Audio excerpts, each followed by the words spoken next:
What if everything you thought you knew about happiness was just wrong? What if chasing more money, more status, more stuff was actually taking you further from what you really want? In a world that's always buzzing and pushing us to strive, what if a 2,300-year-old philosophy held a surprising key, not to a life of crazy excess, but to a deep, lasting calm? Let's travel back to ancient Athens. Picture a city alive with new ideas, but also shaken by political turmoil and social worries, maybe not so different from our own times. Here, among all the competing philosophies, one thinker had the nerve to define happiness on his own terms, away from all the noise. His name was Epicurus, and the philosophy he started, Epicureanism, offered a fresh way to find peace. In this video, we'll look into the life of Epicurus, explore the sanctuary he created known as the Garden, unpack the main ideas of his surprisingly modern-thinking philosophy, and see why this ancient wisdom still offers a powerful and relevant guide to finding peace in our hectic 21st century lives. Get ready to challenge what you thought you knew and maybe find a new angle on what it really means to live a happy life. Part 1. The Man and the Mayhem. To really get Epicureanism, we first need to understand the man and the world he lived in. Epicurus was born in 341 BCE on the Greek island of Samos. His early life wasn't exactly stable. His family, who were Athenian settlers, were later exiled. He saw firsthand the instability after Alexander the Great's death, a time of huge political and social unrest. This period, a bit like ours, was filled with rapid change and a lot of people questioning old beliefs. Folks were looking for something solid in a pretty stormy world. Epicurus himself was apparently a very productive writer. Sadly, most of his original works are gone. We only have fragments, letters, and summaries from later writers like Diogenes Laertius and the Roman poet Lucretius to piece his thoughts together. He studied with different philosophy teachers, including followers of Plato and Democritus, but he wasn't interested in just repeating what others said.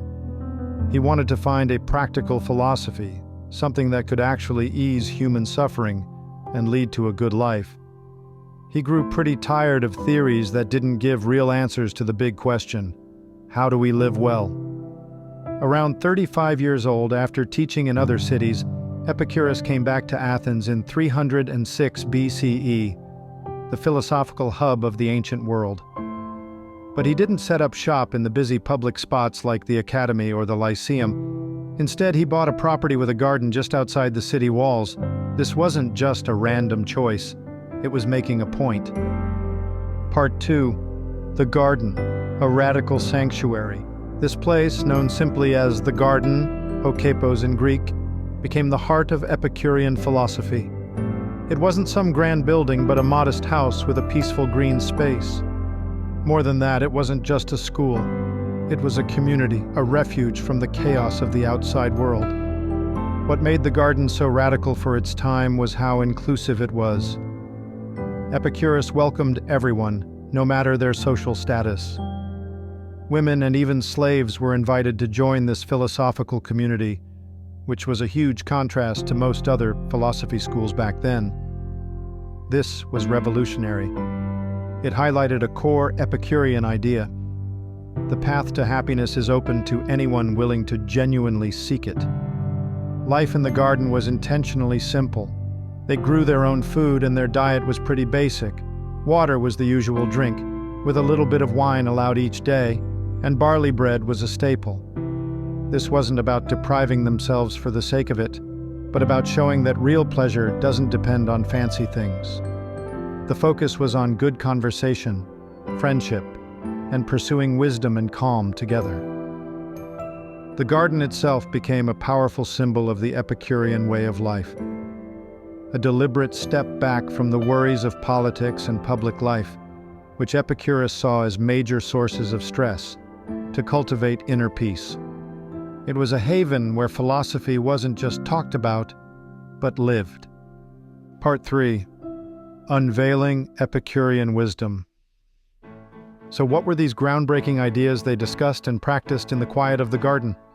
At the core of Epicureanism is a deep and often misunderstood idea of pleasure. Defining true pleasure, Ataraxia and Aponia.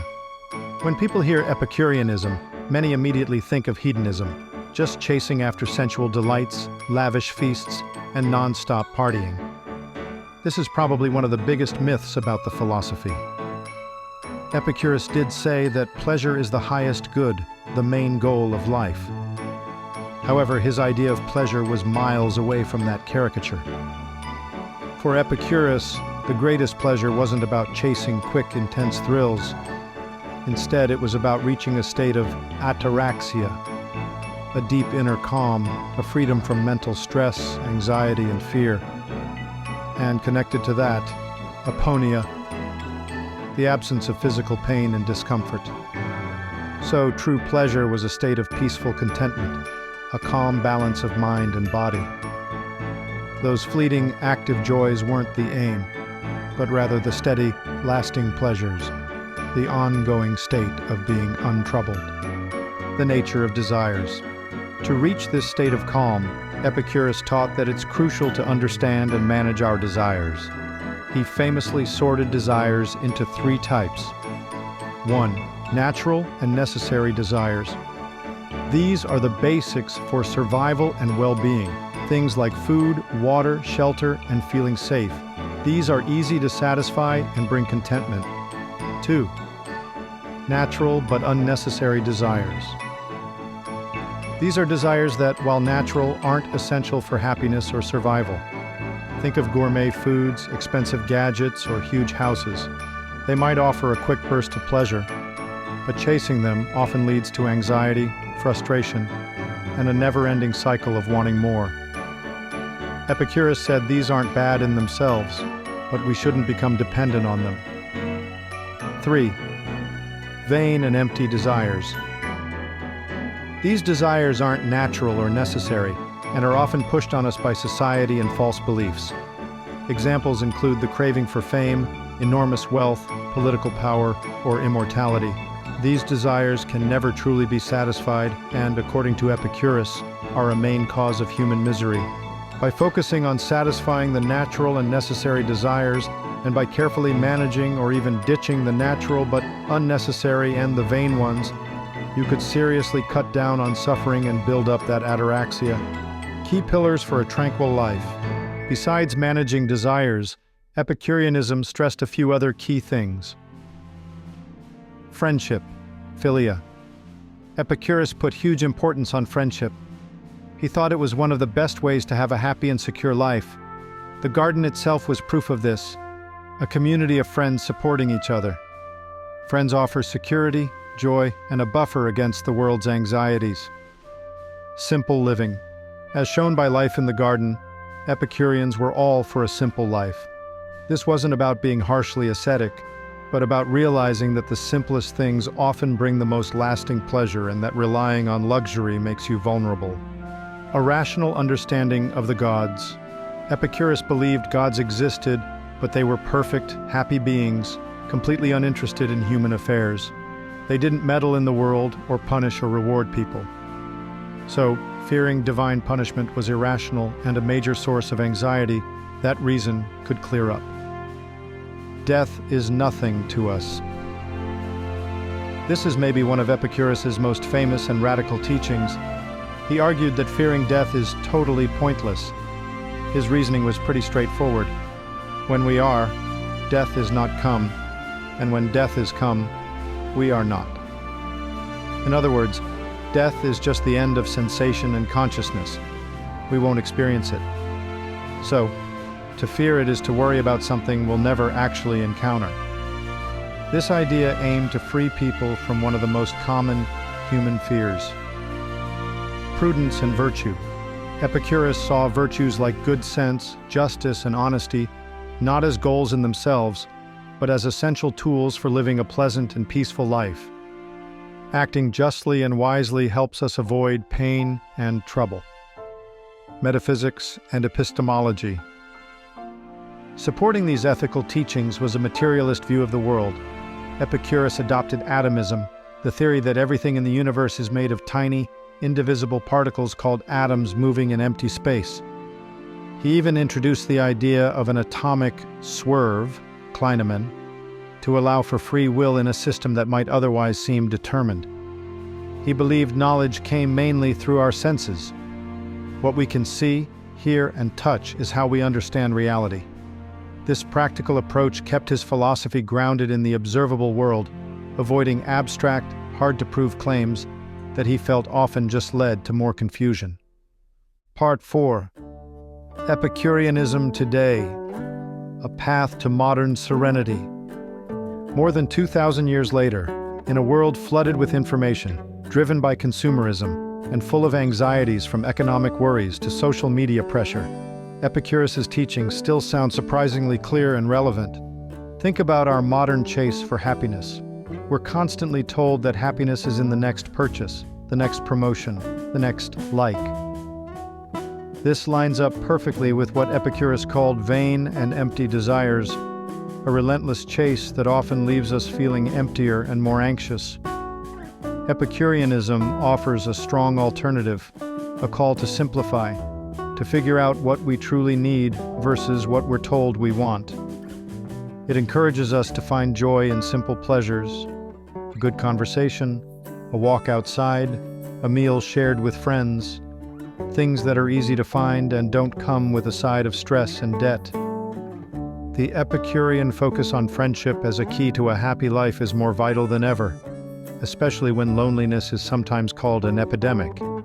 Even though we're supposedly so connected online, real supportive relationships give us the emotional nourishment that superficial online chats often don't.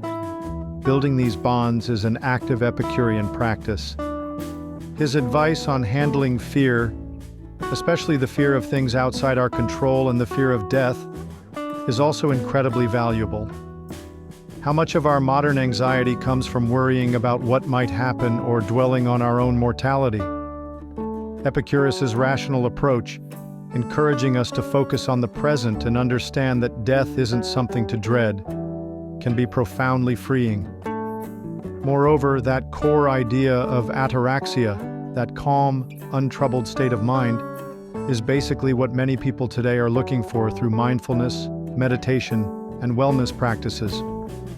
Epicureanism offers a full philosophical framework for achieving this lasting mental peace, not just as a quick fix, but as a way of life built on wisdom, moderation, and a clear sense of what truly helps people flourish. It challenges the modern hustle culture, suggesting that real productivity and well-being come not from frantic activity, but from a calm, centered mind. Of course, applying Epicureanism today isn't about completely retreating from the world, as some might misunderstand his call to step back from political life. Instead, it's about creating an inner garden of tranquility, a mental sanctuary that lets us engage with the world more thoughtfully and less reactively. It's about making conscious choices about where we put our time and energy, prioritizing our peace of mind, and seeking contentment rather than constant, exhausting stimulation. The conclusion: Epicureanism, born in ancient Athens, really was a radical path. It dared to redefine happiness not as wild excitement or lots of stuff, but as a deep, lasting serenity that comes from simple pleasures, strong friendships, and a mind free from fear and turmoil. Epicurus offered a philosophy not of reckless indulgence, but of mindful enjoyment and sensible living. The wisdom of the garden, with its focus on ataraxia and aponia, carefully managing desires, and appreciating life's simple, true joys, is still a powerful guide. In an age of incredible complexity and often overwhelming anxieties, this ancient philosophy doesn't just feel relevant, it feels vital. It reminds us that perhaps the most radical thing to do in our modern world is to consciously choose simplicity, build real connections, and put our own inner peace above the endless demands for external approval. Perhaps that ancient path, walked by Epicurus and his friends in their quiet Athenian garden, is still the most direct route to the calm we're all looking for today. If today's video sparked something in you, If it made you pause and rethink what happiness truly means, then don't let the journey end here. There's so much more to discover about Epicureanism than we could fit into one video. I highly recommend diving deeper with a book that explores Epicurus' life, teachings, and the timeless relevance of the garden. You'll find a link in the description to a carefully chosen read that brings this ancient philosophy to life and shows you how to apply its wisdom in your everyday world. Don't just watch, live the philosophy. What do you think? Can these ancient Epicurean ideas help us find some serenity in the 21st century? Share your thoughts in the comments below. If you found this journey into ancient wisdom valuable, please give this video a like, subscribe for more philosophical explorations, and hit that notification bell so you don't miss our next look into the ideas that shaped our world. Thanks for watching.